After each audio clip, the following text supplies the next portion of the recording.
reading the Awakening Letters, Varieties of Spiritual Experiences in the Life After Death. This is a book which took 30 years to write by Lady Cynthia Sandys and Rosamond Lehman. They recounted the afterlife experiences of their daughters, Sally and Patricia, who both died young and in tragic circumstances. Many of these letters are from Sir Albury Gascoigne, also Joe, who was the brother of Lady Cynthia. This was published in 1979, and I'm in part 5 still. And this is Joe recounting. The Black Mountain. I've been exploring the whole of the Himalayan range, right up into China and Tibet, and on into Persia. You have no idea of the wealth of power expended by these peaks, but, as you know, they select the recipients very carefully. Lately I've been learning, under Gandhi's supervision, how to pass down into India some of the less concentrated rays from Everest. It's a rather slow process. We have first to empty our auras, not a very easy thing, and become absolutely neutral to all but the white lights. This is very important. If one empties one's aura without careful training, one lets in the lower vibrations straight away.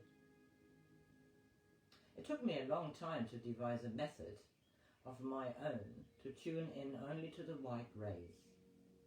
Pat and Douglas, that was his son, were much more advanced and could do this at once, so they helped me, since I couldn't possibly have done it alone. My physical vibrations are still very potent and useful for passing on this suffusion of light into the ashrams and other places tuned to receive it. So far as I can see, the Himalayas are the greatest force for good in the whole geographical world, and their psycho-spiritual output is colossal. I went on to Japan and tested Fuji. All these mountains have, at one time or another, or as in the case of Fuji, constantly been looked upon as divine, and they are in almost every case the mouthpiece of divine inspiration. Fuji has the accumulated prayers of many centuries, and you can draw this multiracial or multi-religion power from her quite easily, especially as you know Fuji. Remember everything you can about the mountain, see it in all its different phases, and then, with a mounting sense of personal union, see the top peak on fire with light. Draw that fire into your own aura to glow and reflect upon all who come near you. Later, when you have established this fire, you can send it on into the auras of people whom you want to help. This goes for a very large number of the mountains that I've visited, but not all. There are also those invested by a negative power, and under the influence of these mountains much cruelty has arisen. There are some in Central Asia from which stem enormous roots of negative force. Where there is white magic, you will nearly always find the equivalent in some form directed against the good God power. My first experience was in China. I had no idea when I perched myself on the summit of a peak, ready to open my centers to draw in, then suddenly noticed that the mountain was emitting horrible black smoke. I thought at once of an eruption. Then I remembered that I was looking into the etheric, and Pat sent me a long-distance warning that I must close the centers of my aura and brace myself against the darker powers. In another moment she and Douglas were beside me, and I felt rather like a naughty boy who'd gone into the larder without leave. She instantly threw a strong blue ray all over the three of us as we stood in the pinnacle and we waited. I said, "Well, what do we do now?"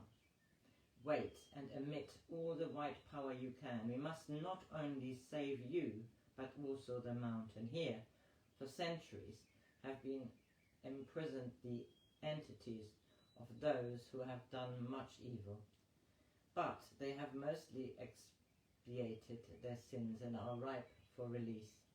That is why you came here, led unconsciously by their need. I felt slightly less guilty, but very uncertain of my power to hold the white light.